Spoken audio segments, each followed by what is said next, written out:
Hey, it's MK, and I am here for a quick and easy scrapping on a ship layout for you guys today. And today I am being inspired by Lisa Cuneo, and I absolutely loved this double page, but I'm going to shrink it down to 8.5 by 11. So basically what I'm going to do is just pick an element on her page that really inspired me and create it on a smaller platform. So I've got these two fun photos of Janet and myself with the pirate on Nassau in the Bahamas. I've got these acrylic pieces that I believe are from 2 years ago, and I'm hoping to bring them back into the shop because I really enjoyed reminiscing with them. They were super fun pieces.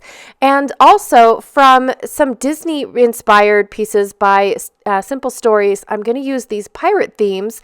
They're from the Say Cheese Frontier at the Park collection.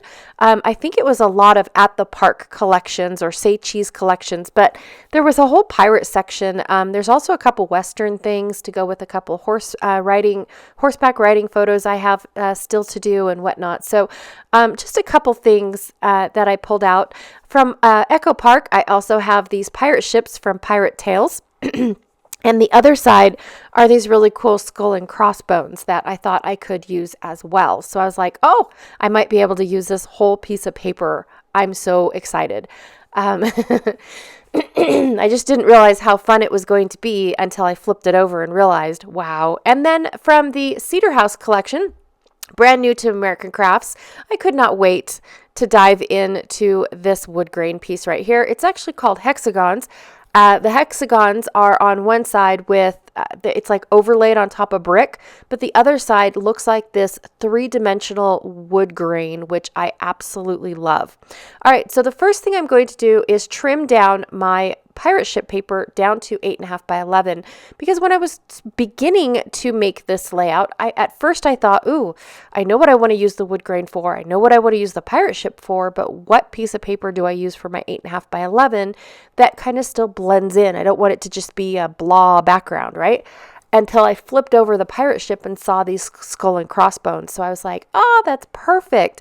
And I'm still able to use my pirate ship. So in Lisa's layout, she has a section over on the left-hand side down at the bottom that is a single photo with two strips of paper, a long strip of paper down this down the side of her page, and then elements tucked in and around her photo. That is where I'm going to concentrate, and it's going to pretty much be almost a direct lift, except that I'm using two photos. But as far as the pattern and paper placement, that's what I'm going to be direct lifting from her layout. But I'm going to widen my strip because I don't really want any more. If I cut down my pirate ships, then you lose the element of the pirate ships. So I don't really want to make it a small little strip because it's not a small little pattern, right? So if it was a small little pattern, I probably would have shrunk it down a little bit. But I was super excited about the fact that I could use this whole sheet to make one layout. I was super excited about that. And I definitely wanted to bring in that dark wood grain because the pirate that we are taking pictures with, it matched his jacket. Absolutely beautiful. So I just really wanted to draw attention to that with this dark wood grain. And by the time that I bring in all the elements, really the only dark that you'll notice is the whole of the ships, right? So I'm going to go through all of my embellishments and see if I can pick and choose which ones I want. I love this little pirate set. Now, I sold them as a bundle a long time ago, but when they first came out, they were all sold as individuals. I do know I have a lot of pirate photos coming up.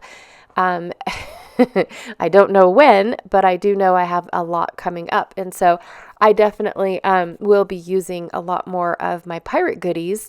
And I was so super excited. I just need to find the rest of my pirate paper or if I purged it. I'm not really sure. Thinking that the elements would be fine and I can find other paper to go with my pirate elements. So I don't really remember what the thought process was because it's been a hot minute, right? Since I've bought all this stuff and planned on using it. So I did have a couple photos from my kids' past that had pirate ships and pirate clothing and whatnot. So I knew that I scrapbooked those already, but I must have overbought into the pirate realm, because I love pirates, you guys. I really do. And I learned a lot in the Pirate Museum, as far as the history and whatnot, from Nassau. So anyways, I'm going to go ahead and build up my layout. So I distressed only the wood planks. I did not distress the photo mats or the pirate ship.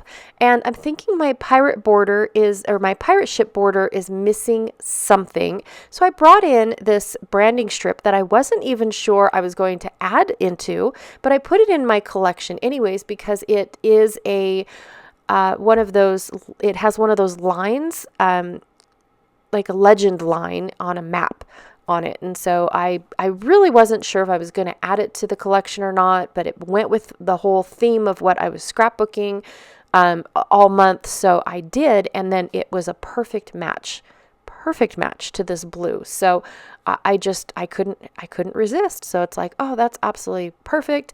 And then of course I decided to distress all the edges in the very last minute. Now, you guys, I try my hardest.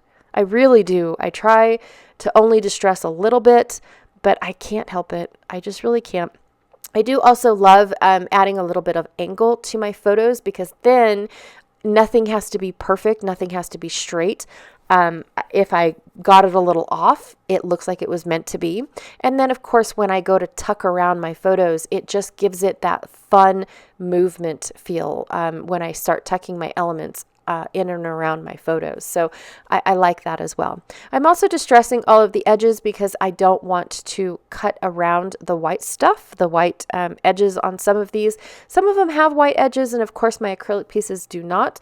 And so I really wanted them to blend well together. And by doing this, I'm just distressing the edges instead of trimming them up super close. Now, another thing I was thinking of is putting a patch on this little pirate skull. And I thought about it, and then I was like, I don't know if I really like that. And no. And I could have broke the acrylic to where it just sat on top of, instead of trying to get it to wrap around the pirate skull. But yeah, it just wasn't what I was looking for. I think it was just a little bit too much. And I love the addition of the little flag. Oh my gosh, so super fun. And I wasn't sure on this scroll. It said "Hear Ye" on it. I thought it was part of the pirate, but then again, I was like, I'm not really sure. So I'm just going to use the scroll and cover everything else up. I have this yo-ho saying that worked out really, really well. And then I'm just going to cover up that feather because I really don't know where that feather comes from. And for my short little journaling, it says, "Laugh if you want. I'm on vacation," because I'm having fun. I got off that boat and I seen this guy all dressed up and I was like, "Dude, can I wear your hat?" And he's like, "Sure." And so we just had fun. And Janet and Sandy are off on the side just laughing at me. I said, "Well, you know you want to get in this." And so, of course, Janet's like, "Okay, I will." And she hops on in. All right, you guys, so that is my short and simple layout for today. Lisa, thank you so very much for allowing me to lift a portion of one of your gorgeous layouts today. Don't forget to check out all the links down below, as well as Janet Fritz's channel here on YouTube, who is Galaxy Girl Creations, because she's scrapping on a ship with me all month long as well. And I will check you guys all later. Bye.